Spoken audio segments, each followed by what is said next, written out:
Hi,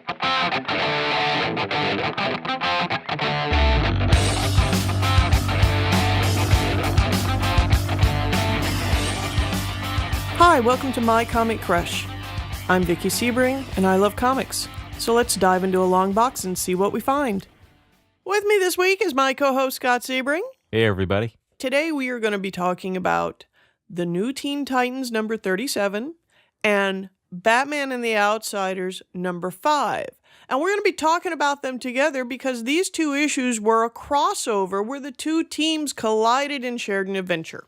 Exciting stuff. Really exciting stuff. There is also some very important stuff going down in these issues. Really kind of pivotal things between the relationships of Dick Grayson and Bruce Wayne. It lays the groundwork for some really dynamic changes that are going to be coming up in Dick Grayson's life. Some really dynamic changes that are be coming up in the DC universe as far as partnerships, characters, almost the end of an era type of foreshadowing. So it's a really important storyline, even if you're not that familiar with it. Published date for these two issues was December 1983. I'm going to get the stats out of the way here real quick because you've got two different creative teams that you're dealing with. On the Titans, you had your writer Marv Wolfman. Your layouts are credited to George Perez. Your embellisher is Romeo Tanjal. You have a co-plotter of Mike W. Barr, very important here. Your letterer is John Costanza. And your colorer on both these issues was Adrian Roy, and your editor on both issues was Len Wein. Also kind of important there. Now, on the Batman and the Outsiders half of this story, your creative team was Mike W. Barr for writer, with Jim Aparo as the artist, and Marv Wolfman being credited as your co-plotter. Now, it's really important when you have these sort of crossovers between two teams and two strong books that you do get a lot of communication between your creative teams and your writers. So it's really nice that you can tell that Marv and Mike were working together pretty well in these issues. I really think they had a good grasp on what needed to happen and how to be true to both books without, lessening either, which is nice. It seemed to be a very even-handed team-up. Yeah, I think one of the things that's important, like you said, doing a co-plotting, is that both writers were writing exclusively for either title prior to this crossover. So one's going to write for the Titans really well, the one's going to write for the Outsiders really well. You want to make sure that both teams are true to themselves. Exactly. And also the fact that you've got the same editor on both of these books also helps with your continuity and the seamlessness of the crossover and the handshake, shall you say. You want to make sure that no team really overpowers the other. Even though Batman and the Outsiders, they are brand spanking new. This is issue number 5. Whereas the Titans, they're the old men on the block. They've been around for a while. This is not their first rodeo. Even though they're called the New Teen Titans. Well, the fact that they're called the New Teen Titans is because this is a new version of the team. But a lot of your core members have been around and in the biz for a very long time. And even though this is the New Teen Titans, at this point, the team's been around for over 3+ years. They've been through a lot. They're pretty solidly gelled, with the exception of maybe their newest team member, Tara, who is still trying to fit in, but she's already gotten to that point where she's earned her spot on the team as far as they're concerned. She's a full-fledged member, although she still hasn't quite learned everybody's secret identities yet, which is kind of important in her timeline, but we'll get into that a little bit later. Now, the main villain that the Titans and the Outsiders are facing in these two issues are a group called the Fearsome Five. They were primarily a Titans big baddie. Now, the Fearsome Five made their first appearance in the New Teen Titans back in issue number 3, and they were primarily a Titans adversary. That's really their main claim to fame. And they are really who you're dealing with here.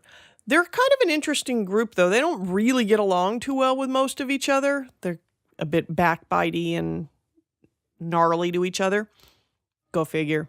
Not the nicest people. But the story actually opens with their jailbreak of 2 of their members. Technically 3, but Dr. Light doesn't really count too much because they didn't like him much. He was kind of the monarch of this group. There's a very monarchy look about him, isn't there? Yes. I mean, you got It's the goatee. It's the goatee, the whole look, even the costume. I think his demeanor. His demeanor, there's something very monarch about him. You have to wonder if somehow he influenced the creators of the Monarch. I think the creators of the Monarch for the Venture Brothers Were influenced. were pulled from a lot of those types. They pulled from a lot of those types, but now I'm seeing him in the suit, and it just works way too well. That's all I saw when I was reading this. Oh, I'm hearing the voice now. Okay.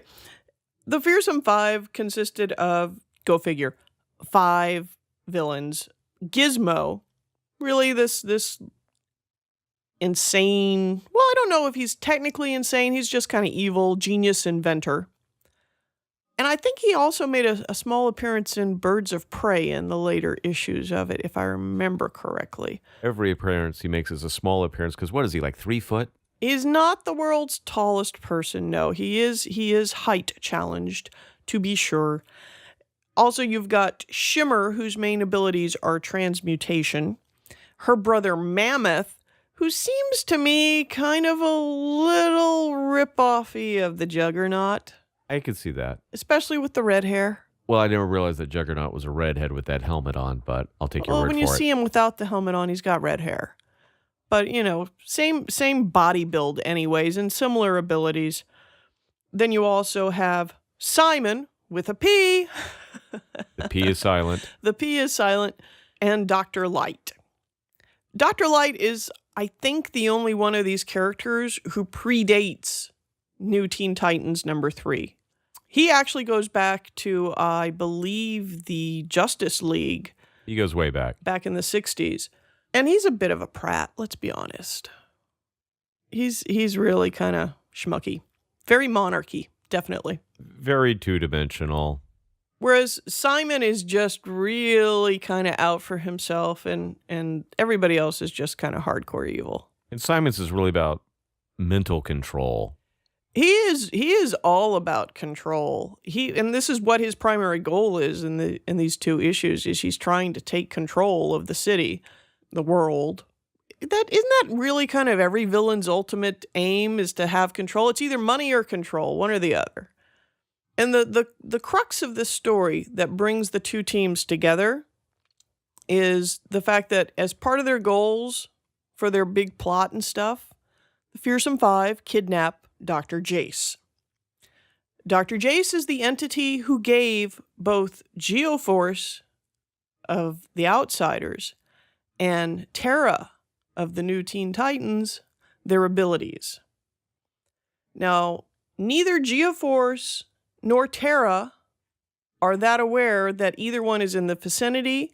Geoforce has not seen his sister Terra, who is the Terror of the Titans, in over a year.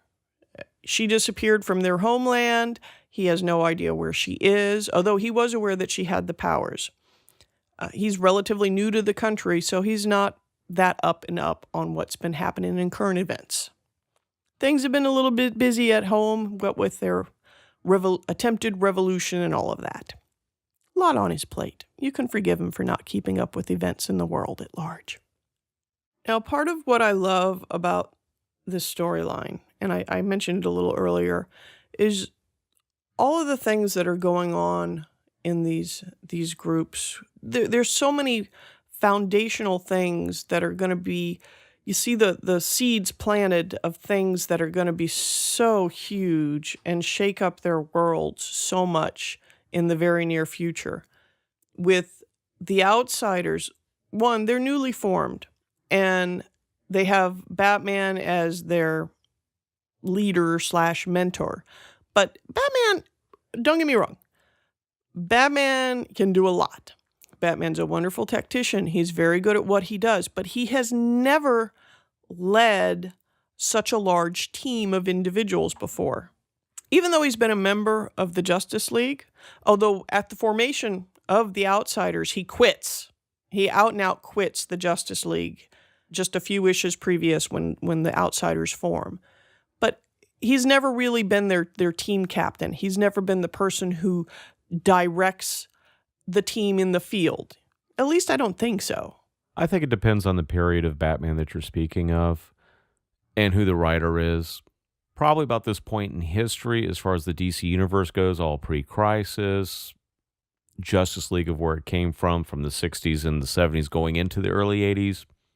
Yeah, Batman probably wasn't doing the field general kind of thing, but I can only imagine that he has taken more of a leadership role from time to time. Not being the overall team leader, but let's face it, Batman is a take charge kind of guy.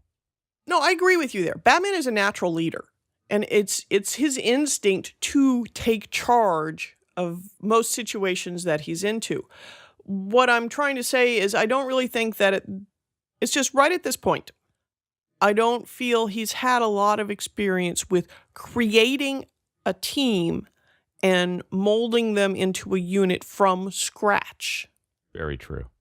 Especially not when you've got all the primary members of the Outsiders. You've got Black Lightning, Geoforce, Halo, Katana, Metamorpho, and then you have Batman. Now, Halo doesn't have any memory from before Batman and the Outsiders #1. So she's a blank slate. Was she part of a team?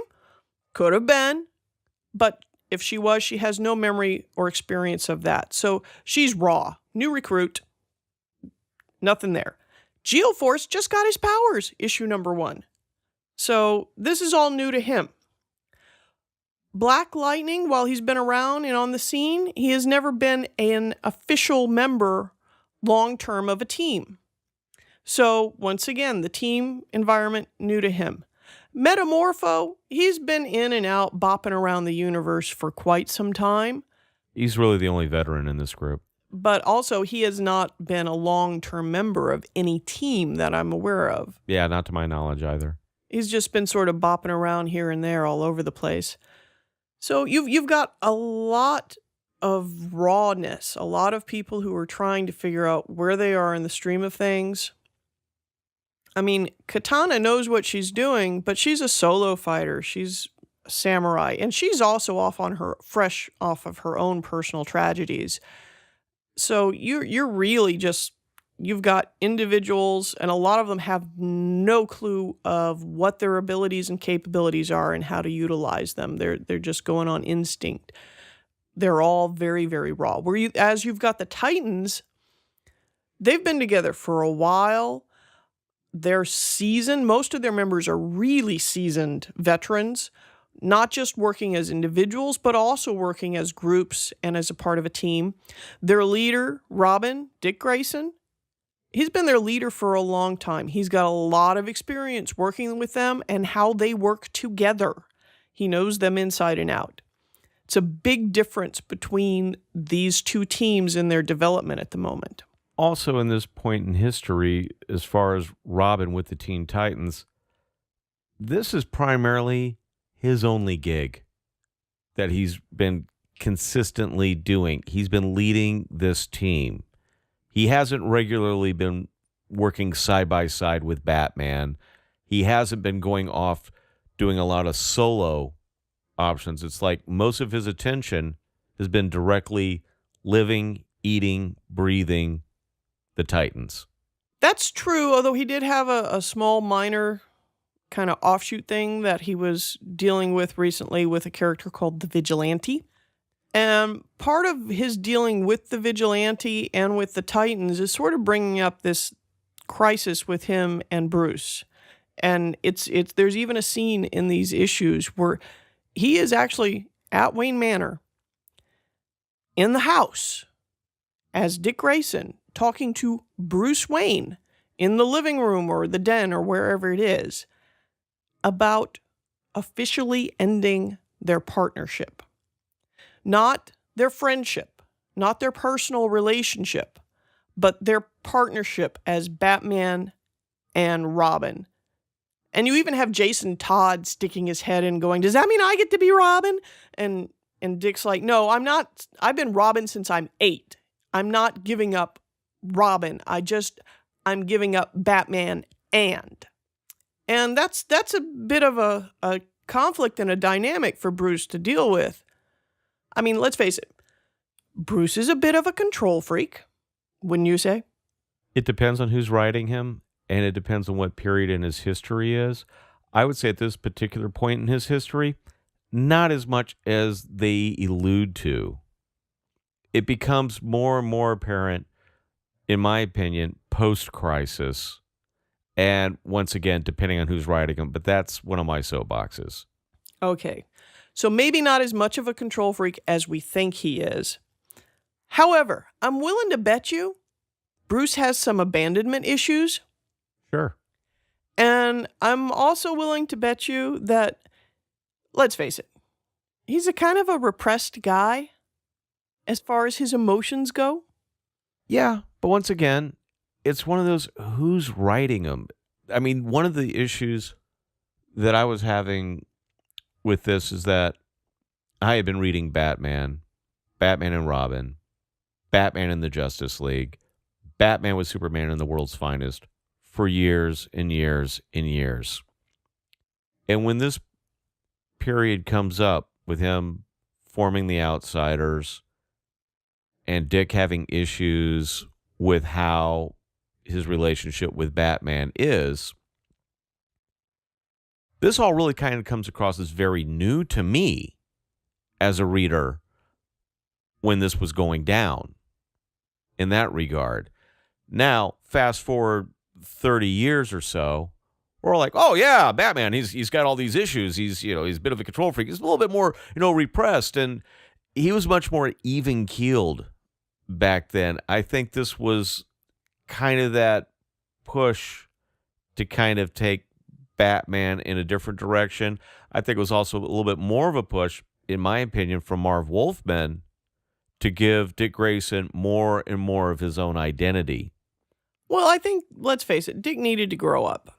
It has to happen. He has to start to develop his own independence and identity. And it's interesting that you feel that way because you were primarily a reader of the Batman books. I wasn't a big Teen Titans reader during what we call the new Teen Titans, for example. And that's where I'm saying the shift, because of the popularity of Teen Titans and the development of Dick Grayson and Robin. Now, like I said, everybody hindsight, once again, we go, everybody's got to develop. Everybody's got to move on. But I don't necessarily think they need to move on by what I believe to be more of a manufactured flaw we start inflicting upon another character that never really seemed to be that apparently there, just propel somebody else. I mean, here's my point on it. And there's comic book historians and there's fans out there that completely can disagree on these sort of things and pull out little bits and pieces over time. But the basic essence was Batman and Robin, the team, was a solid team. Wasn't about Batman being manipulative, control freak, or having abandonment issues. Those weren't really topics that were being talked about at all. They weren't bubbling up in any prior issues of either Batman or when Batman was working with Robin, classically from the 60s and 70s and so forth. The control freak issues of Batman weren't popping up so much in the Justice League or Detective Comics or all that. Did he have a mission? Did he have a vision? Yes, but he came across as much more balanced. Now, we fast forward to these days, now that all these other events have happened and we've had shifts in characters, we go, well, of course he did. Of course he did. And so for Marv, as brilliant as is in taking Dick into a new direction, makes total sense. And we look at that as all being canon and all makes sense and seems all natural. At the time, for me, the departure of Batman and Robin and Dick moving on into another part, breaking up the group, as it were, didn't make sense to me and felt a little forced in manufacture by we start saying, well, he had issues and Batman's like this and he might have abandonment issues and he might be more controlling. Those are all these are all starting to be interjected into a character that didn't have those before. Okay, I'll concede this. You're probably right. I'm probably reading more into Batman's mental state than was actually going on at this time. That's the key thing.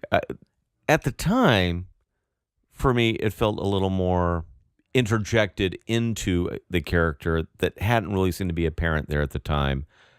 And I think it was interjected so Dick could move on, as opposed to let's flesh out Batman, let's flesh out Dick, and we'll give this personality shift to Batman to justify it. Well, my exposure to Batman was minimal when I was reading the Titans. I did not read Detective Comics. I did not read Batman. I didn't really have much exposure to him at all, except reflectively through Robin talking about him in the Titans, or once I started Batman and the Outsiders. That's when I started to get more of him. I didn't follow his solo books. Just never happened for me there. I was more of a Marvel girl, in my opinion. But it's really important in Dick Grayson's development as a character, this point where he is starting to strive for more independence. As a matter of fact, it's just 2 issues out in the Titans timeline that he will officially lay down the mantle of Robin, which is big. Yeah. It's a big deal, people. You know I'm not a fan of that. I know you're not a fan of that. 30 years later, I should get over it, but I've never been a fan of that. And I think that's because you imprinted on Batman and Robin. That was where you imprinted. That was my team. That was your team. When I started reading comics, I imprinted on the new Teen Titans and the X-Men and the New Mutants. I never imprinted on Batman and Robin as a team. Even though I'd had exposure to them on television and in cartoons, I hadn't given them my allegiance in the comic book world. So they weren't as near and dear to my heart, shall we say. I was fine with Robin as an independent entity because I experienced him as an independent entity in the Titans so much. Look, you and I both know that the Batman and Robin team is a very, very big thing to me. So when I read this stuff about Dick Grayson and Bruce Wayne breaking up the partnership as Batman and Robin, that's something I never wanted. It's something I never welcomed. Story-wise, development-wise, character-wise, the way Marv writes it, it all makes sense. He takes it into a direction. Dick gets to grow up. Dick gets to evolve. Dick gets to become somebody else. It doesn't mean I necessarily liked it in the long run. That's something that I just personally really, really miss. That being said, it's a delicate balance to try and achieve when you're dealing with these comic book universes, because their storylines go on for such a long period, and it's kind of their time flow as opposed to our time flow in a lot of ways is much slower. You know, it's how do you have Franklin Richards grow up? How do you have him age? You have to do it very, very slowly over a long period of time, because even though you have to age the younger character, you don't want to age the older characters in your universe necessarily too much against them. So it's a very difficult juggling act that the writers in comic books have to sustain. And kudos to them, because for the most part, they really do manage to let your younger characters in the comic universe grow and develop without aging your more primary older characters. So kudos to them. It's a difficult job, but this story is some of the the first glimpses you have of what's to come with Dick and where his next line is going, because he's telling Bruce, we're gonna be splitting ways. I'm gonna be doing my own thing. I'm not necessarily 100% in your mindset anymore. I've got my own ideas that I want to try.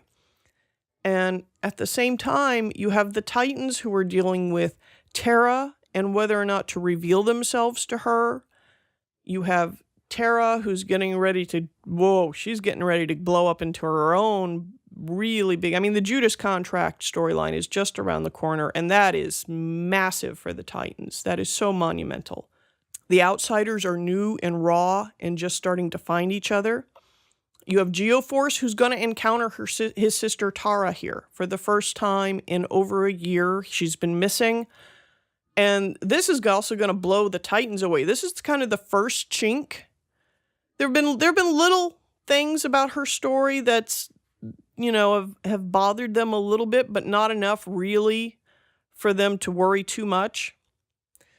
Just little inconsistencies, but her brother showing up out of nowhere with powers very similar to her in an outfit that looks almost identical to hers, even though she told them, or at least she told Garfield, Changeling, that she hand sewed her outfit while she was in captivity.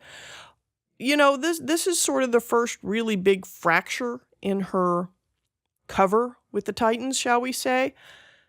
So there's so much good little stuff going on here, especially looking back at it from where that what's going to happen. But even at the time, there's things here that are little red warning flags. Woo, pay attention, people. Well, Marv sprinkles that stuff in all the time, which is really nice. And also you've got Mike Barr, who's also sprinkling stuff in about the Outsiders, because they don't know who Batman is at this point.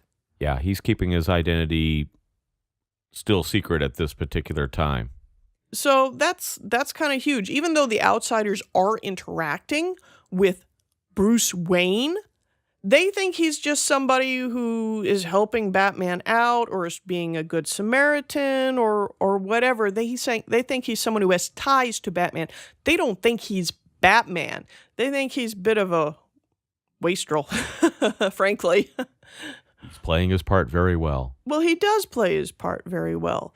And the Outsiders are also, they're totally not a cohesive unit. There's a lot of tensions inside the group, especially with Katana, who you made a very interesting point out to me about Katana and Len Wein. Len Wein created Wolverine. He created the new X-Men with Dave Cockrum over on Marvel.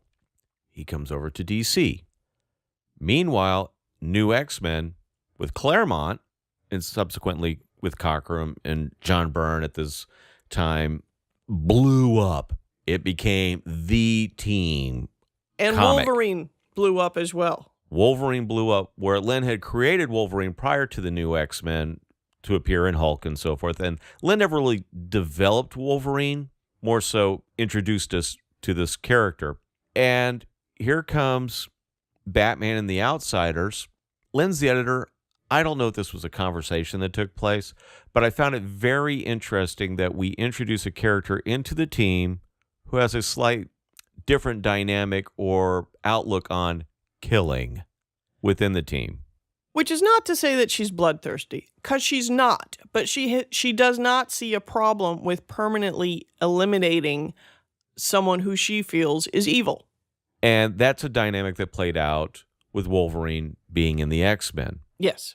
And they have Wolverine have a bit more of a samurai kind of background of sorts that they allude to in his background, even at this time in his comic book history.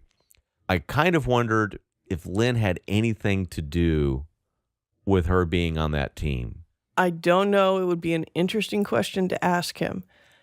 But it is an interesting dynamic that they've thrown her in there. And it's interesting that she's a character who in popular media at the moment, TV and film, even though they've etch-a-sketched her history, but then all these characters have had their history etch-a-sketched so much. How many crises have we been in now. in whatever medium you want. But it's I was pleasantly surprised to see her show up on Arrow, and she's shown up in Suicide Squad, which I haven't seen yet, people I know. But it's just nice to see these characters that I am familiar with and I have a history with. It's nice to see them get new life again. It's always nice to see that. Even though I may miss the incarnations of them that I was familiar with, it's still nice to see that they haven't been forgotten and put on a shelf. Yeah, if Geoforce ended up popping up on Arrow or The Flash, you'd be going, whee! Sure I would. I liked Geoforce. I liked Halo, Now, granted, things happen with her and it doesn't, That's down the line. That's down the line. But it's like I'm looking at these issues and I'm rereading the Batman and the Outsiders in the early days, and I'm looking at Halo and I'm thinking, why do I never see anybody cosplay her? That would be so freaking cool. I think it's because her comic book history It's so short. has been really relatively short. Granted, you were reading stuff with her pretty consistently, but by the time even Crisis shows up, her stories pretty much ran its course. Yeah, but still. Yeah, she was one of those characters, I'm just saying, that didn't stick. I know. I liked her. That doesn't mean I don't wish I'd still run across a Halo cosplayer. Just putting it out there in the universe. Anyways, it's a really cool meshing of what's going on here, because you get to see the Outsiders who are still finding their way in the capabilities and the Titans, and you've also kind of got some butting head between Batman and Robin as far as leadership roles in the two groups working together. I mean, when the two teams do get together, Batman just kind of automatically assumes the role of leader and calling the shots. That's just been his basic MO. That's just what he does. Even if he was with Superman and Wonder Woman, chances are he'd probably be saying something tactical or whatever with them. Well, that's what he's known for, is a brilliant tactical mind. However, Robin knows the Titans better and how they function and what their strengths and weaknesses are. So, he really has to say, hey, wait a second. I know what I'm doing with these people a little bit more than you do, and we really need to allocate them differently and step in and take over the leadership role. So it's interesting to see that sort of pull and give and take between the two of them. And it's also interesting to see the different dynamics that are going on interpersonally between the two teams. Like, you had Halo and Wonder Girl really bonding over the fact that they both kind of have blanks in their personal histories. I mean, Donna, as Wonder Girl, she was raised by the Amazons, but before that, she didn't know who she was. She didn't know her parents. She has a blank wall in her memory. And Halo is a total blank wall. So it was nice to see Donna sort of telling Halo, hey, even though you don't know where you come from, you can still be all right. You can know where you're going. There were some really nice little interpersonal moments there between the two teams, and also them figuring out how to work together. And of course, it all starts off with one of those classic comic book misunderstandings where at first they kind of fight each other and then they realize, oh, hey, we're all good guys. We're working for the same thing. Well, it's because Robin didn't show up immediately and Batman didn't show up immediately, so both teams run into each other unbeknownst. And well, the initial conflict is you have your newest member conflicting with your newest members who have no idea, who are these people? I've never seen them on TV. I don't know you. And, what are they going to assume? They're both going to assume that the other part is part of the bad guys until the more recognizable and senior people get on the scene to say, hey, wait a second. This is no. Stand down, everyone. This is not helping us. And I think the two issues do work pretty seamlessly together. You have a shift in who the main plotter or the main writer is into each issue, and you have a shift on the artist from one issue to the next. But unlike the Marvel Chillers Tigra conversation we had just prior in our prior episode, check back on that one, folks, the shift of writer and artist from issue to issue on the same storyline technically was just so jarring and disruptive. Here, I didn't get that sense at all. It went very smoothly. Yeah, no, it was a really nice transition from one book to the other, from one series to the other. You can tell that they really spent a lot of time talking back and forth, working out the details, making sure that it was smooth. You did not feel like you were reading two separate books or two separate plots. You really felt like you were reading one cohesive story just in two different lines. And what I also liked was that when I was reading the Titans, though this was a crossover with the Titans, when I was reading the Titans issue, it didn't feel Titans dominated. And thus, when I went into the Outsiders issue, once again, it didn't feel Outsiders dominated. It really was very evenly paced between both teams across both issues. Hats off to Marv and Mike. They really worked this out well together. It was, for a crossover, you hardly ever see that.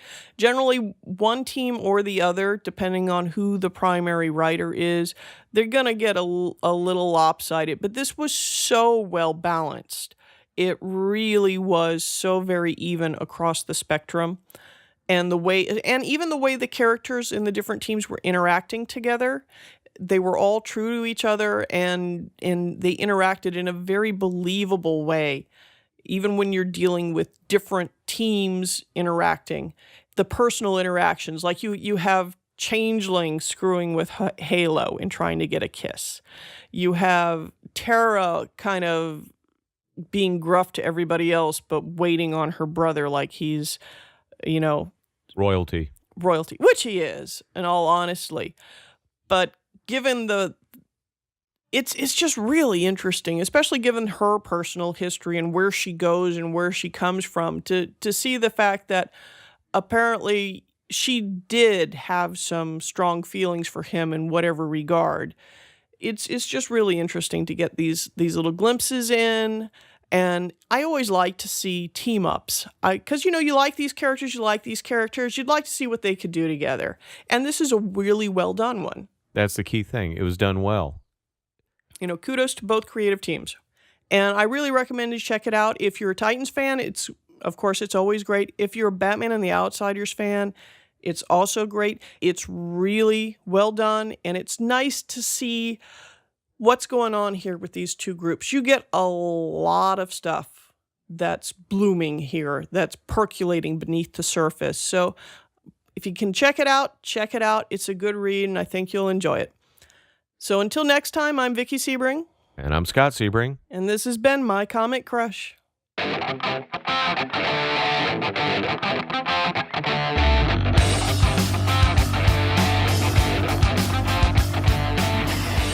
My Comic Crush is a production of Sebring Arts. Executive producers Vicky Sebring and Scott Sebring.